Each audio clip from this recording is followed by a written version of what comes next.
Há pessoas que não ferem com palavras. Elas ferem com ausência, com superioridade silenciosa, com uma frieza que drena sua energia. Você já sentiu que alguém suga sua paz, mas não consegue explicar como? Talvez não seja imaginação, talvez seja um sinal. E se eu te dissesse que os sinais estão à sua volta, mas você nunca percebeu porque eles foram feitos para serem invisíveis? A mente narcisista é uma ilusão brilhante. Quanto mais você olha, menos enxerga. Os estoicos estudavam a natureza humana para evitar se prender ao comportamento destrutivo dos outros. Eles sabiam que algumas pessoas vivem presas em uma sede insaciável por controle e admiração, e que isso corrói quem se aproxima. Hoje, chamamos isso de narcisismo. E reconhecer esses sinais não é apenas autodefesa, é preservação do seu campo mental. Como você pode permanecer centrado quando alguém tenta te puxar para o caos que essa mesma pessoa criou? Preste atenção nesses 15 sinais. Alguns deles são tão sutis que passam despercebidos, mas são os mais perigosos. E o último costuma ser o mais destrutivo. 1. Excessiva necessidade de validação. O narcisista vive da energia emocional dos outros. Quanto mais você oferece, mais ele exige. Mas aqui existe um detalhe silencioso e perigoso. Essa necessidade não aparece bruscamente. Ela surge em pequenas doses, elogios que parecem inocentes, confirmações sutis de que você está presente, atento, disponível. No início, tudo soa natural, até que você percebe um padrão. A validação que antes era espontânea torna-se obrigação. E a obrigação, pouco a pouco, se transforma em dependência, não sua, mas deles. O narcisista precisa ser visto como impecável, brilhante, acima da média. E para isso, ele se alimenta das suas reações, das suas expressões, das suas respostas. Você se torna, sem perceber, o espelho que sustenta a imagem que ele mesmo não consegue manter sozinho. A filosofia estoica alertava sobre esse tipo de vínculo. Quem precisa ser admirado escraviza não só os outros, mas também a si mesmo. A validação constante é o grito silencioso de alguém que não sabe existir sem a admiração alheia. E quanto mais você entrega, mais ele se afunda e leva você junto. Sinal número 2. Incapacidade de reconhecer erros. Para o narcisista, admitir erro é perder território. Mas o ponto mais inquietante é que essa incapacidade não é apenas arrogância. É uma estratégia psicológica de autopreservação. Reconhecer um erro para eles é como admitir uma rachadura na própria imagem. E o narcisista prefere destruir relacionamentos inteiros a permitir que uma única fissura apareça.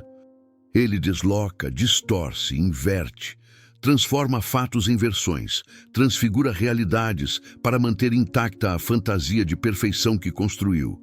E quando você tenta esclarecer, dialogar ou compreender, percebe que está conversando com uma muralha, não com uma pessoa.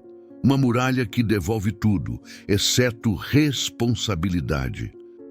O mais perigoso, você começa a acreditar que talvez realmente tenha sido culpa sua. E é exatamente isso que mantém o ciclo vivo. Os estoicos chamavam isso de diluição da clareza moral, quando a realidade passa a ser moldada pela manipulação de outra mente. Quando alguém nunca se responsabiliza, ela te obriga a carregar culpas que não são suas. Sinal número 3. Frieza emocional calculada. Eles não ignoram por acaso, ignoram para enfraquecer. A frieza emocional de um narcisista não é desatenção, descuido ou distração. É um instrumento, é uma lâmina silenciosa. Eles sabem exatamente quando congelar a própria presença. Fazem isso nos momentos em que sua mente está mais vulnerável, mais aberta, mais confusa. É nesses instantes que o silêncio deles pesa mais do que qualquer palavra. Não é ausência, é ataque. Não é indiferença, é controle. A frieza deles é meticulosamente posicionada para gerar dúvida. Será que fiz algo errado? Será que exagerei? Será que estou sendo sensível demais? E quando você começa a formular essas perguntas, já está preso na teia. A filosofia estoica ensina que a frieza calculada de alguém só domina quando você entrega a chave do seu território interno. O narcisista não precisa gritar, não precisa discutir, não precisa confrontar. Ele apenas se afasta e espera você se quebrar, tentando entender o motivo. A ausência dele não é falta, é ferramenta. Algumas pessoas não silenciam por paz, silenciam para assistir sua confusão crescer. Sinal número 4. Sutileza manipulativa. Eles não mandam, eles sugerem, não exigem, insinuam. E quando você cede, acham que foi escolha sua. Mas o verdadeiro perigo está em como tudo parece natural. Manipuladores explícitos assustam, os sutis encantam. O narcisista opera onde a percepção é frágil, na fronteira entre o óbvio e o quase imperceptível. Ele não diz faça isso, ele diz seria tão bom se... Ele não controla diretamente, ele oferece possibilidades envenenadas, sempre envoltas em aparente gentileza. Cada sugestão plantada é uma semente. Você age acreditando que foi decisão sua. Mas a raiz veio de fora, e eles sabem disso, sabem exatamente como moldar comportamentos sem levantar suspeitas. Para os estoicos, esse é o tipo mais profundo de influência externa, aquela que não percebemos entrando, mas percebemos quando já contaminou o interior. O narcisista manipula como quem guia uma peça de xadrez. Não empurra, não pressiona. Apenas coloca você em posições onde não agir parece errado e agir parece obrigatório. A manipulação mais perigosa é a que parece carinho, mas nasce de cálculo. Sinal número 5. Inversão constante de narrativa. Você tenta conversar e, de repente, se vê justificando coisas que nem fez. A inversão de narrativa é uma das armas mais sofisticadas do narcisista. Ela não serve apenas para confundir você. Serve para preservar a versão deles do mundo, onde são impecáveis e intocáveis. Tudo começa com um simples diálogo. Você expõe um fato, traz clareza, busca entendimento, mas algo acontece no caminho. O foco muda, o erro muda de dono, a culpa muda de endereço. E quando você se dá conta, está defendendo sua própria integridade por uma acusação que sequer existia antes da conversa começar. Essa inversão não acontece por acidente, é construída em silêncio, conduzida com precisão. O narcisista reescreve acontecimentos como quem edita um filme, corta, reorganiza, distorce, adiciona elementos que nunca existiram. E quanto mais você tenta se explicar, mais preso fica na narrativa deles. Para os estoicos, esse é o momento em que a mente deve permanecer imóvel, porque é exatamente no caos da manipulação que o narcisista tenta capturar sua clareza. Alguns não procuram a verdade, procuram apenas vencer a versão. Sinal número 6. Habilidade de encantar, antes de ferir. O brilho vem primeiro, para que a escuridão pareça culpa sua. O encanto inicial do narcisista não é genuíno, é arquitetado. Eles estudam, observam, calculam, descobrem exatamente o que você admira, respeita ou valoriza e se moldam a isso com perfeição quase teatral.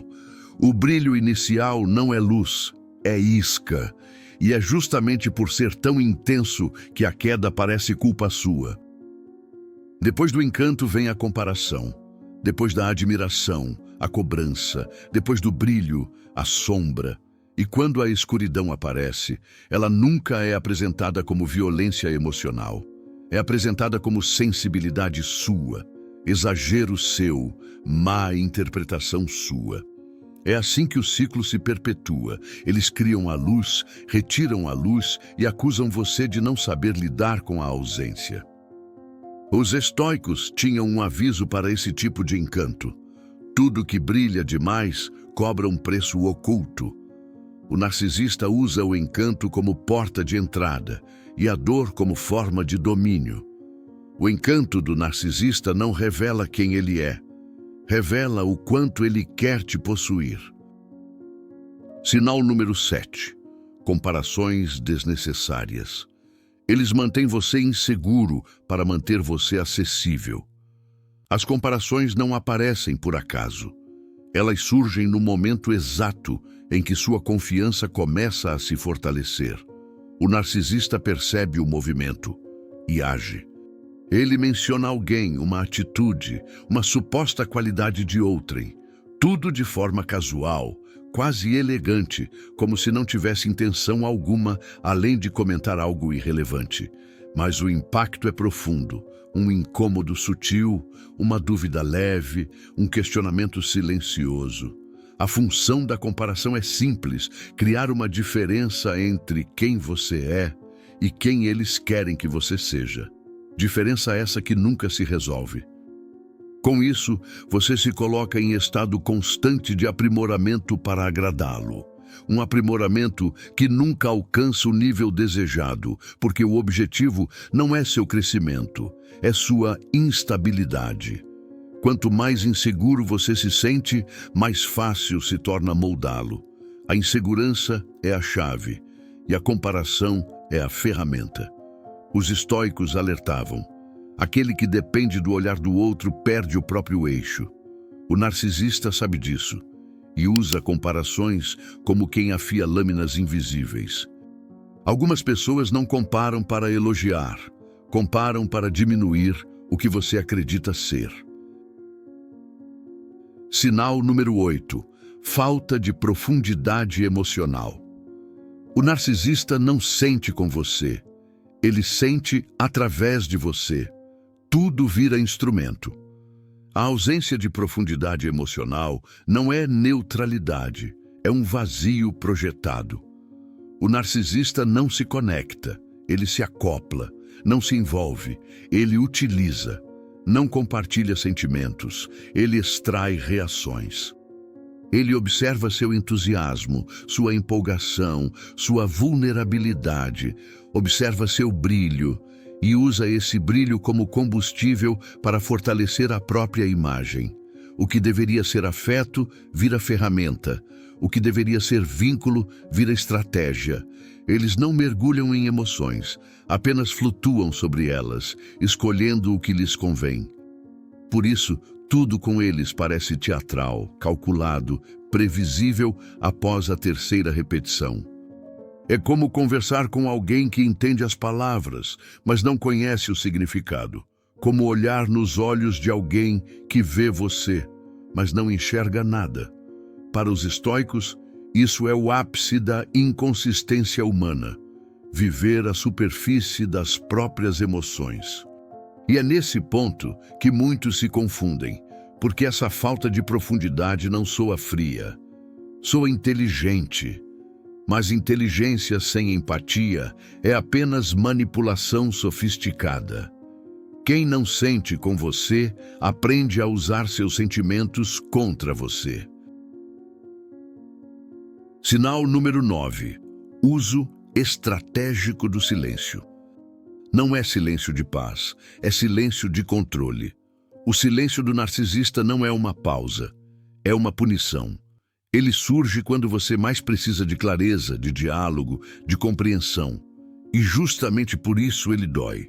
Esse silêncio é calculado para gerar dúvida, insegurança, antecipação. Ele sabe que quanto mais você espera, mais ansioso fica. E quanto mais ansioso, mais maleável. Mais disposto a ceder apenas para recuperar a sensação de estabilidade. É assim que o silêncio deles opera, não como ausência, mas como presença distorcida. Um som invisível que ecoa não nos ouvidos, mas na mente. O narcisista domina ao retirar a própria presença. Não precisa atacar, basta se calar. Basta deixar você tentando decifrar o motivo da distância, a causa do afastamento, a origem da frieza. Os estoicos chamavam isso de violência passiva da atenção retirada, quando o outro usa o vazio para moldar seu comportamento. O silêncio deles não é falta, é método, e quanto mais você tenta preencher esse vazio, mais dele se torna refém. Sinal número 10. Sensação constante de pisar em ovos. Se sua mente vive em estado de vigilância, não é sensibilidade sua, é alerta. Essa sensação não começa de imediato. Ela surge aos poucos, quase imperceptível, como uma mudança no ar. Você começa a calibrar suas palavras, a medir suas reações, a ajustar seu tom de voz para evitar irritações que nunca ficam claras. É como caminhar em um território desconhecido, onde cada passo pode acionar uma reação imprevisível. A mente permanece atenta, tensa, sempre calculando. E o mais perturbador? Esse estado se torna rotina. O narcisista cria esse ambiente de incerteza não por explosões frequentes, mas por momentos isolados e estratégicos de descontrole, seguidos por períodos de aparente calma. É essa oscilação que prende. É essa instabilidade que mantém você alerta e vulnerável.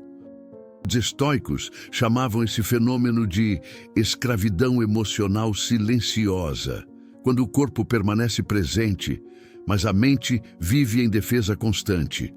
Andar em ovos não significa fragilidade sua. Significa que alguém moldou o ambiente para manter você em posição de cautela, enquanto ele permanece no centro do terreno psicológico. A mente não teme o que é perigoso, teme o que é imprevisível.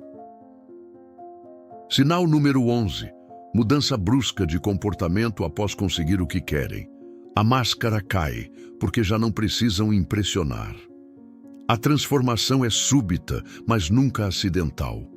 O encanto inicial, cheio de atenção, interesse e intensidade, é substituído por frieza, desdém ou indiferença assim que o narcisista obtém o que desejava: sua admiração, sua presença, sua entrega. Eles não mudam, eles revelam. E esse é o ponto mais assustador. A versão inicial nunca foi real. Foi uma construção cuidadosamente moldada para conquistar sua confiança. A mudança brusca é a verdadeira face emergindo, sem filtros, sem esforço, sem necessidade de encenação. De repente, a pessoa que parecia luminosa se torna distante, e essa distância produz confusão, porque você tenta entender o motivo, mas não há motivo. Há apenas estratégia. Os estoicos alertavam: a natureza de alguém não aparece quando deseja algo, mas quando acredita já ter conquistado. Quando o narcisista sente que sua influência está estabelecida, ele reduz o brilho, não para se afastar, mas para observar como você reage. É um teste silencioso para medir o quanto você está preso à ilusão inicial. O encanto deles era a porta. A indiferença é o que existe dentro da casa. Sinal número 12. Discurso de grandeza exagerada. Eles usam a própria imagem como muralha. A exaltação constante é mais do que vaidade, é defesa. O narcisista constrói narrativas grandiosas sobre si mesmo, não para celebrar conquistas reais, mas para impedir que alguém veja as partes que tentam esconder. Por isso, seus discursos são sempre repletos de feitos extraordinários, talentos únicos, habilidades raras. E tudo isso é apresentado com naturalidade, como se fosse apenas uma descrição do cotidiano. A grandeza exagerada cria uma distância entre você e eles, uma distância onde a admiração tende a substituir o questionamento, e é exatamente essa distância que eles desejam. Quanto maior a imagem, menor a possibilidade de contestação. Quanto mais brilhante a narrativa, mais escuro o que está atrás dela. Para os estoicos, esse comportamento era considerado uma forma de autoproteção disfarçada, quando alguém se esconde atrás de sua própria mitologia. O narcisista cria uma muralha, não para afastar o mundo, mas para impedir que o mundo perceba suas fragilidades. A grandeza deles não ilumina, apenas cega quem se aproxima demais. Sinal número 13. Falta completa de reciprocidade. Você entrega profundidade. Eles devolvem superfície. Há momentos em que você sente que está carregando a conversa, o vínculo e até o silêncio. Você abre espaço, cria ponte, oferece presença. E do outro lado só existe um terreno raso. Eles respondem com frases curtas, emoções frias, interesse intermitente. Não é falta de capacidade, é falta de intenção. Porque quando alguém deseja realmente se conectar, a alma se aproxima, mesmo tropeçando nas próprias sombras. Mas quando alguém não tem reciprocidade para oferecer, tudo o que ele devolve é o eco de um deserto. E você percebe aos poucos que não importa o quanto mergulhe, eles sempre permanecerão na superfície, observando você afundar sozinho. Sinal número 14. Exploração emocional disfarçada de carinho. Eles fazem você se sentir especial, desde que isso os enalteça. Há uma sutileza quase imperceptível no modo como eles se aproximam. Eles elogiam, oferecem gestos gentis, criam a impressão de que você é visto, valorizado, escolhido. Mas cada movimento deles carrega uma condição invisível, que a energia circule apenas em uma direção, para eles. Eles não buscam você, buscam o que você produz emocionalmente, sua empatia, seu brilho, seu entusiasmo, seu acolhimento. É uma espécie de carinho que parece verdadeiro, mas tem prazo, peso e preço. Eles só mantêm o afeto enquanto isso aumenta a própria imagem. E no instante em que você para de alimentar esse pedestal silencioso, o carinho evapora, o interesse se apaga, a máscara cai. O cuidado nunca foi sobre você. Foi sobre o reflexo deles nos seus olhos. Sinal número 15. O sinal final. Sua energia diminui e sua clareza desaparece. O verdadeiro sinal não está no comportamento deles. Está no que você se torna ao redor deles. Há pessoas cujo impacto não aparece no começo, mas no que restam de você depois. Você entra forte e sai confuso, entra leve e sai exausto, entra inteiro e sai duvidando da própria percepção. E esse é o sinal mais perigoso, porque não se trata do que elas fazem, mas do que você deixa de conseguir sentir. Você nota que seu silêncio se tornou pesado, que seus pensamentos ficaram turvos, que sua voz interior perdeu volume e, principalmente, que você começou a se perguntar se está exagerando, exatamente no momento em que está acordando. Você percebe que não está apenas ao lado de alguém tóxico, está dentro do campo emocional dessa pessoa, e dentro dele até sua força vira névoa. Você não perde a paz porque está fraco. Você perde a paz porque entrou no campo psicológico de alguém que se alimenta dela. E quando você finalmente reconhece isso, algo dentro de você desperta, uma clareza que não pede permissão, que não hesita, que não negocia. A clareza que diz: a sua paz não é negociável e ninguém tem o direito de usá-la como fonte de energia. O narcisista não controla corpos, ele controla percepções. E quando você domina a própria mente, ninguém mais domina a sua vida. Reconhecer esses sinais não é julgar o outro, é proteger o que existe de mais valioso, sua lucidez. Qual desses sinais mais chamou sua atenção? Comenta aqui embaixo para eu saber. Se esse vídeo te trouxe clareza, deixe seu like. Isso me mostra que você quer mais conteúdos assim e faz com que este conteúdo alcance mais pessoas. Inscreva-se também no canal e ative o sininho. Compartilhe este vídeo com alguém que precisa ouvir isso agora. E lembre-se, nunca, jamais entre no campo psicológico de alguém que se alimenta da sua paz. Muito obrigado por estar aqui comigo hoje. Até o próximo vídeo.